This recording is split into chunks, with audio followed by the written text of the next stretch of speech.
السلام عليكم ورحمة الله. في الدكتاتوريات تسير الأمور إلى آخر لحظة على ما يرام. مقولة تحيل على صورة ترسمها النظم الاستبدادية للأوضاع القائمة تحت سلطتها. وسيلتها في ذلك أدوات عدة، من أهمها السيطرة على الإعلام وتوظيفه في تجميل السياسات وتشويه الخصوم.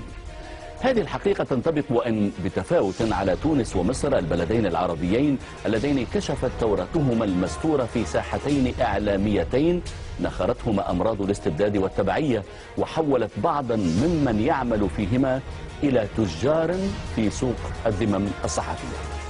وعلى قدر فداحة الواقع الإعلامي المر، بدت الحاجة حيوية لثورة إعلامية تناسب ما حققه رجل الشارع البسيط في ثورته المدوية، وهو الهدف الذي يبقى منشودا في انتظار أن تضع معارك الاستقلالية الإعلامية أوزارها على النحو الذي يرجوه صناع الثورة في كل من تونس ومصر وغيرهما من البلدان العربية التواقة للحريات.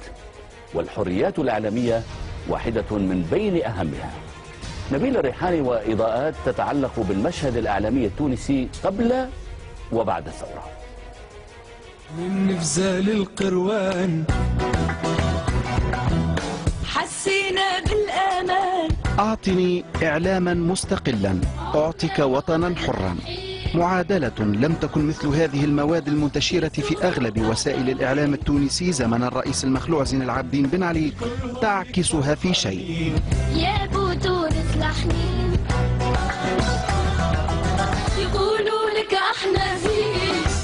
زمن لا مكان فيه سوى لتلميع صورة النظام والنيل من كل منتقديه، والنتيجة مرتبة متدنية في التقارير المعنية بحرية واستقلالية الصحافة، كذلك الذي وضعت فيه مراسلون بلا حدود تونس ضمن الدول الأسوأ في انتهاك الحريات الإعلامية. شو اللي جمعنا؟ احنا كل حول تونس ومصلحة تونس. عرفت البلاد تراكمات عديدة وأحداثا خطيرة لم تكن تجد طريقها إلى الإعلام التابع لقصر قرطاج برسميه وذلك الذي يدعي الاستقلالية. وجاء حين من الدهر على البلاد دقت فيه ساعة الحقيقة، ساعة بلغت ذروتها في انتفاضة سيدي بوزيد التي أتت بالثورة التونسية.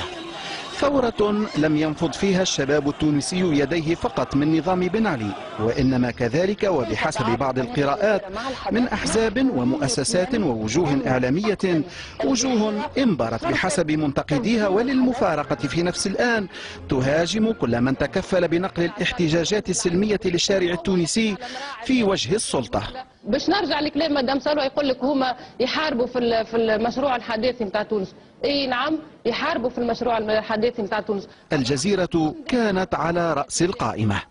هرب بن علي ودخلت تونس بعد ذلك مرحلة حبلى بالوعود. الإعلام الحر المستقل واحد من أهمها، غير أن التونسيين ووسط مخاوف متعاظمة من الثورة المضادة لم يستسيغوا بقاء دار لقمان في المجال الإعلامي على حالها. نفس الوجوه التي كانت تبكي هياما لبن علي.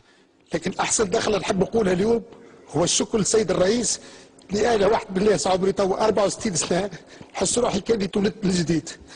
أحسن دخلة هو الشكر للسيد الرئيس. باش بحكينا معك موسف. تستمر على رأس عملها، والأقلام التي طالما سفهت أحلام التونسيين في ديمقراطية حقيقية تشرف إلى يوم الناس على جرائد وإذاعات وقنوات تلفزية، على حد قول من ينتقد كل هؤلاء.